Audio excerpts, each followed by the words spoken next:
But this year, because the emphasis was in big data, and because Alex is an expert in big data, we wanted to highlight our own credentials. And Alex has just come from USC, was hired last year, and graduated from UC Berkeley before that. He's already distinguished himself. He's not much older than I am as a professor, that is, as an assistant professor, but has done a great deal of work in the analytics space. So if you're here for the conference and you don't want to see equations, this would be the time to cover your eyes, because there are going to be a few equations in Alex's talk. This is speaking academically, but he's also got a great perspective on the entrepreneurial aspects of big data. So we'll go ahead and welcome Alex and let him get started. Thank you. So how does that work?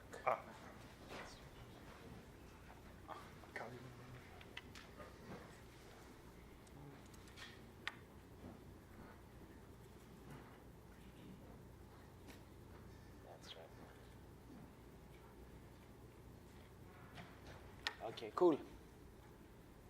All right, so thank you. So I'll be talking about large-scale analysis. So I was going to talk about my research, but then the organizers said, oh, no, be controversial and tell us what is big data, what is not big data, and all that stuff. So I think that's a little bit more fun. So there's a little bit of the fun part of that, and then maybe we'll actually get a little more in the details of the specific research questions that I'm looking at in my lab. So there's a lot of things that, if you Google this stuff, you find quintillion or yottabytes and these words that come from Greek words that otherwise you don't know what it stands for very large. So that just means a lot of bytes to many people, right? It's not a number that's a meaningful number. If I tell you there's 25 quintillion bytes or something like that, to me at least, it just means a lot of bytes. But this actual statement, which is very interesting, actually I was surprised by that. It says that 90% of the data in the world today has been created in the last 2 years alone, which is quite amazing. The keyword here is created, because of course if I wear Google Glass and I walk around all the time and I take HDTV video of everything, I'm going to create a lot of data.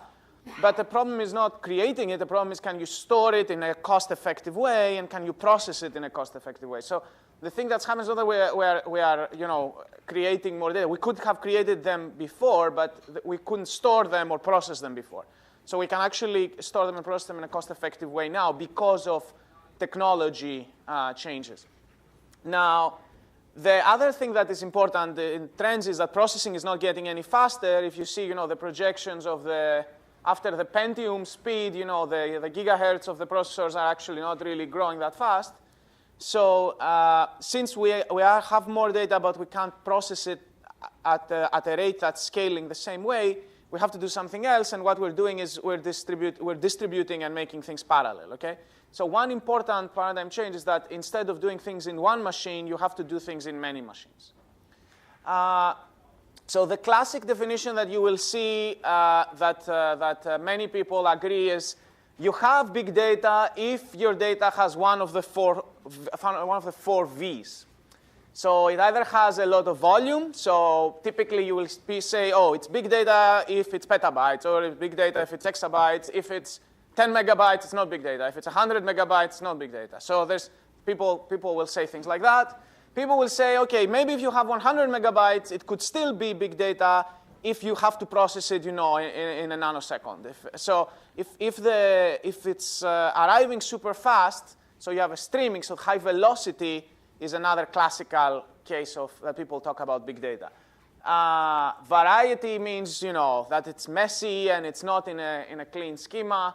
So you have to extract structure from messy and semi-structured data. And veracity is what people talked about already, that it's noisy, or people are trying to manipulate it, or just too messy, so you have to clean it up through possibly some intelligent machine learning. Now, I don't fully agree with this definition. I mean, this is just like marketing trying to agree with what is big data and what's not big data. The thing I like more is when it is not big data is if somebody up there reads The Economist and says, oh, we have to do big data, so now, okay, you say, oh, I have these tables in Excel, and they're really big, and it takes, Excel 10 minutes to run a simple formula. That's not big data. That's just you using the wrong tool, right? So if your Excel is too slow, it's not big data. Other people will say that, now I don't fully agree with these two. I definitely agree with this.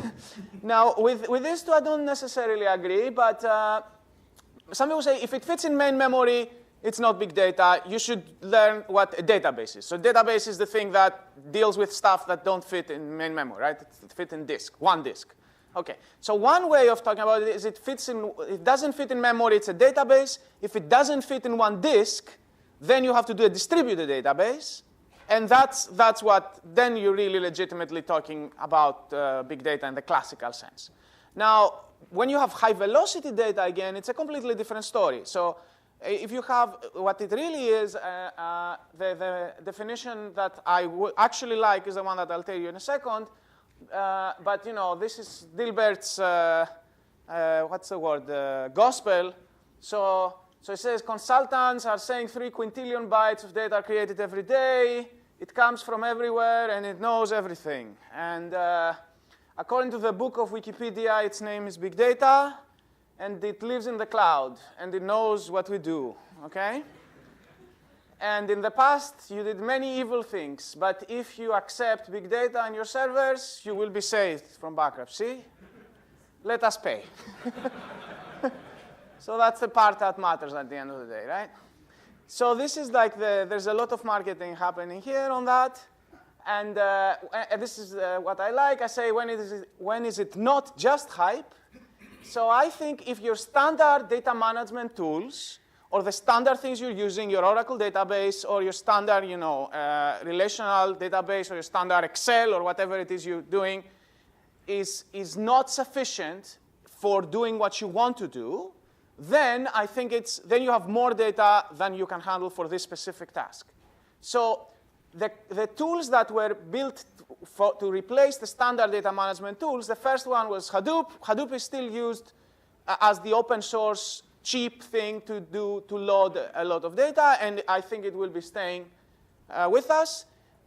And then the first thing that we want to do over Hadoop was to run SQL queries, okay? So there's a ton of tools about run SQL-like queries over Hadoop, like Pig and Hive. So this may be a first generation of classical things to do. Oh, I just basically want a database, classical SQL queries, but I want to run it distributedly. I use Pig, Hive, and classical tools. No, not classical, first generation, let's say, big data. What is more interesting to me as an academic right now is going beyond just Pig and Hive and SQL, still staying over Hadoop, which is the de facto standard. So I don't think that will be changing anytime soon. So that will be there, but you want to run graph-based. So graph-based has two things, has two meanings. It's basically dealing with graph data. So your data is graph structured itself, which is one thing. And the second thing is that your processing is done in a graph way. So what do I mean? So traditionally, you write a program, right? You write a program in C, and it says, first you do this, then you do this, then you do a for loop. OK. Now, the difference is we have to do distributed, right? Because the machine is not fast enough. So you have to run on 100 machines or 1,000 machines. You have to write a program that will work in 1,000 machines. How do you parallelize that? So there's some easy ways of writing programs that parallelizes it, like MapReduce. So if you write your program like in the MapReduce framework, it easily parallelizes. If you write your program in the graph processing message passing framework, it also easily parallelizes, but it's different from MapReduce. So these ways of writing programs is one thing, and the second thing is asking graph questions, analyzing data that is graph-based. So these things are very related one with the other, but they're not exactly the same thing.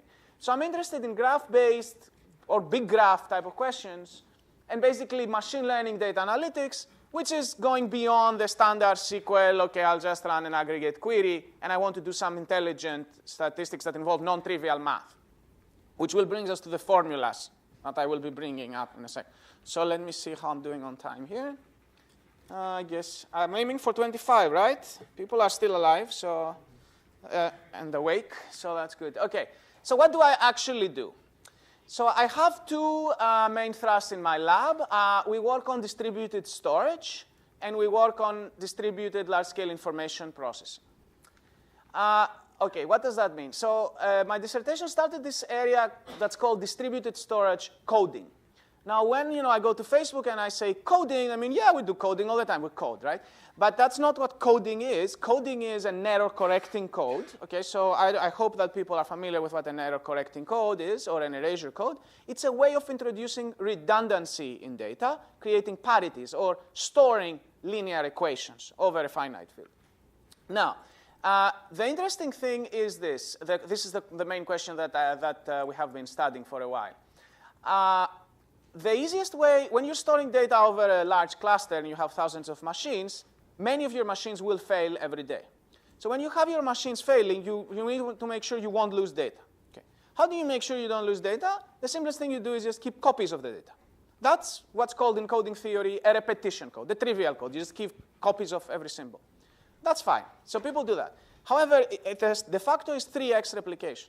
However, when you're storing data in the scale of petabytes, and when your data is doubling every 6 months or 8 months, now you're storing 3x, so you double, so now you have to do 6x, right, in your actual physical storage. So the slope is going like this. And that is the main driver for cost for many of the big data, like the Facebook analytics cluster that we were working with. So the replication is too expensive. So instead of replication, you have to introduce redundancy, but without replication. How do you do that? You create parities. You create codes. So the standard codes that people in the 60s read in Solomon are called Reed-Solomon codes. They're used everywhere, in your cell phones, in your hard drives, everywhere. It's the standard way to introduce redundancy without replication. The problem with that is that when you are storing distributedly over many machines, Reed-Solomon codes are extremely suboptimal. So that was the thing that we realized when we started thinking about coding in distributed environments. They're highly unsuitable for distributed environments for reasons that I won't get into because it's kind of technical. So what we did instead is we realized that instead of using classical codes, we can design custom erasure codes for distributed environments, and then go to all these guys, Facebook, Google, and Microsoft, who are all using, or who were all using Reed-Solomon in production clusters, by the way, up to until a few months ago, and tell them, don't use this off-the-shelf codes from 1960s. We can design new codes, distributed source codes that are much better. So right now, in production, by the way, Microsoft is using what's called a locally repairable code, which saved them, as they reported, hundreds of millions of dollars when they switched into that from Reed-Solomon. We are collaborating with Facebook in an analytics cluster to switch again from Reed-Solomon to a locally repairable code. And so I'm talking with all three companies to see, but different clusters have different requirements. So if you have a photo storage cluster, it's different than an analytics cluster, different than a real-time system that's front-end. So we design different codes for each one of those systems. So that's one branch of my research. The second is information processing. So I work on various analytics problems. And in particular, I'm interested in algorithms for dimensionality reduction, as it's called. OK, dimensionality reduction means you map, let's say, people into vectors, right? So you measure 1,000 numbers for each individual. And that's a lot of numbers, so you want to project down into a space of maybe 5 numbers or 10, but preserve some of the properties you want. So that depends, of course, what do you want to do. So there are ways of doing that. The standard way in statistics called principal component analysis, we have developed algorithms for doing something that's much better for some applications called sparse principal component analysis.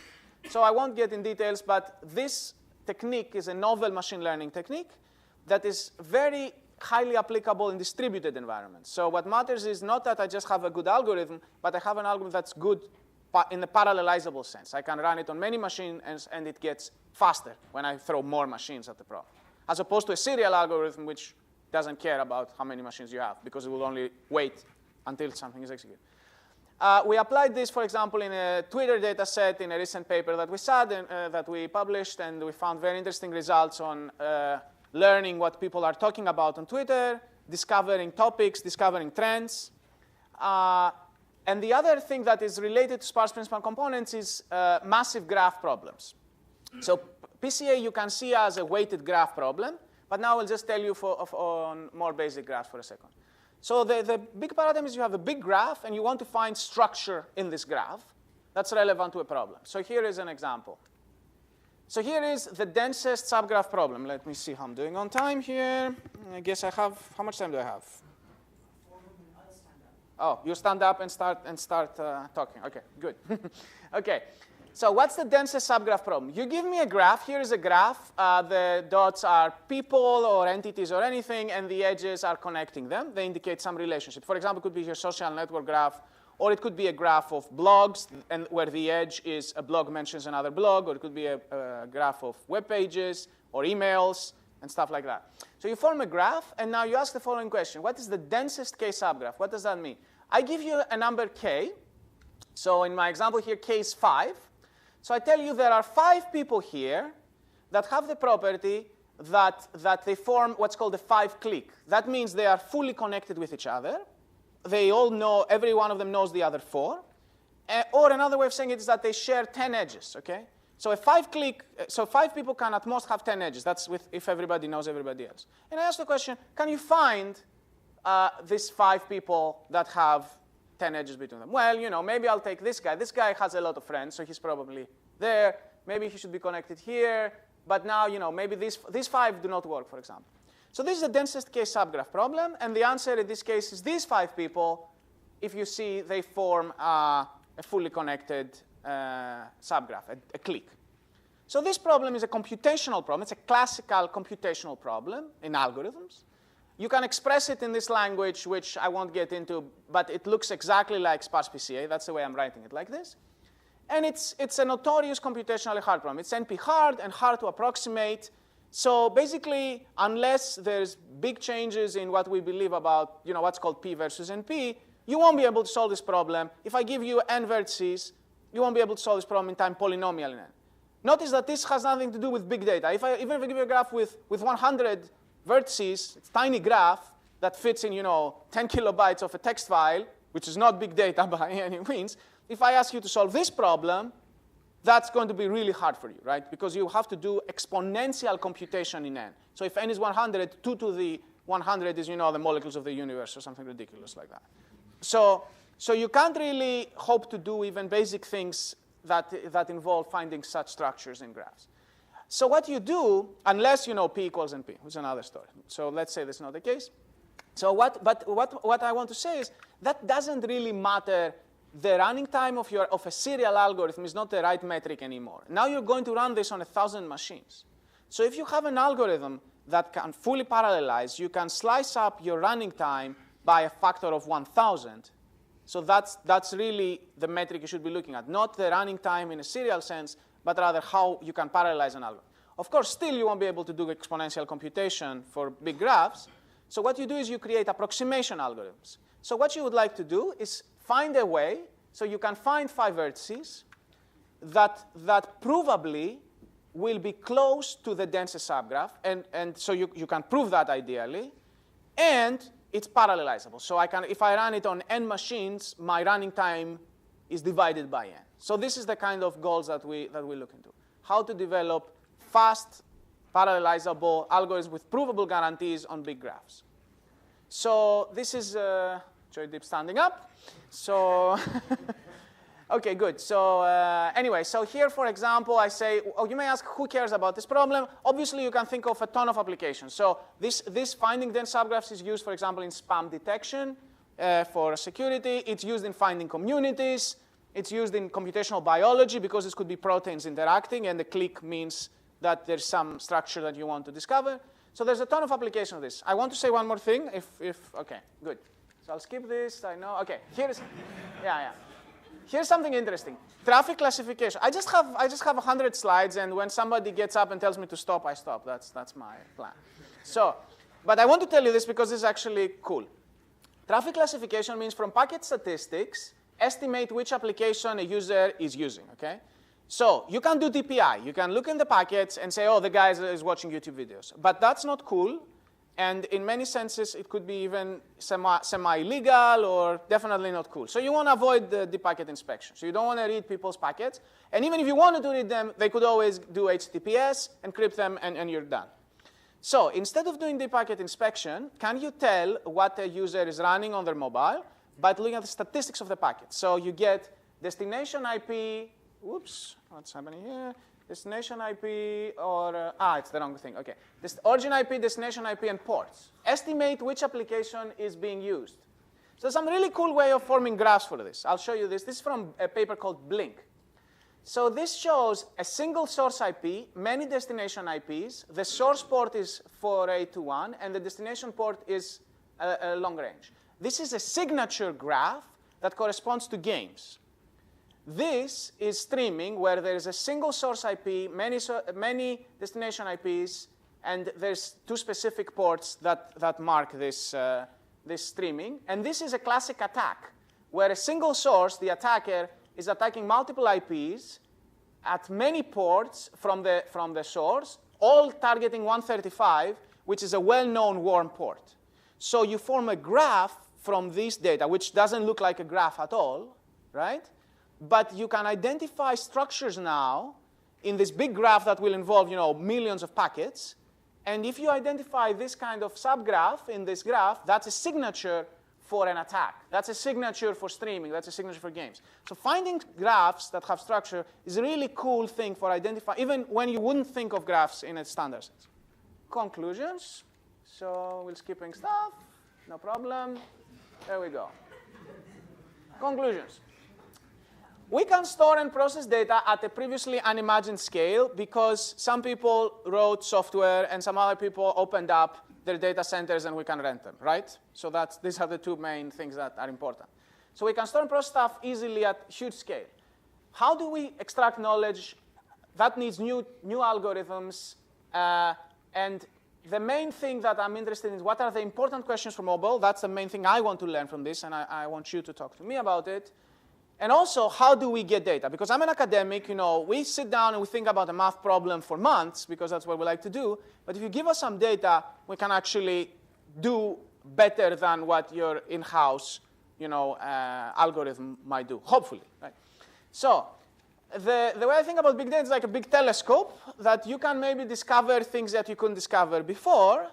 But of course, if you just want to read the newspaper, you should just get glasses, right? There's no reason to get a huge telescope. But sometimes you may discover something with a big telescope that otherwise you wouldn't be able to see.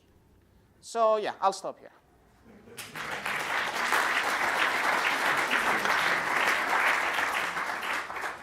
So I think we also have a big data, prototypical big data talk where the talk is high volume, coming at you at high velocity and with a lot of variety. Okay. And of course, you all have to digest what it means and write it in one paragraph or so. Okay. So I think Alex, as you know, he's one of our, very dynamic young faculty superstars working in a very unusual combination of reliable distributed large-scale storage and the analytics that goes with it. Usually, you don't find these things in the same person. But he'll be around if you want to ask, questions or chat with him. So what we'll do is we need to move on to our panel, which is the last event before lunch. And we have a distinguished panel of 4 speakers. So I'd like to invite them to come to the podium. And while they do that and settle down, what I'd like to do is to, please.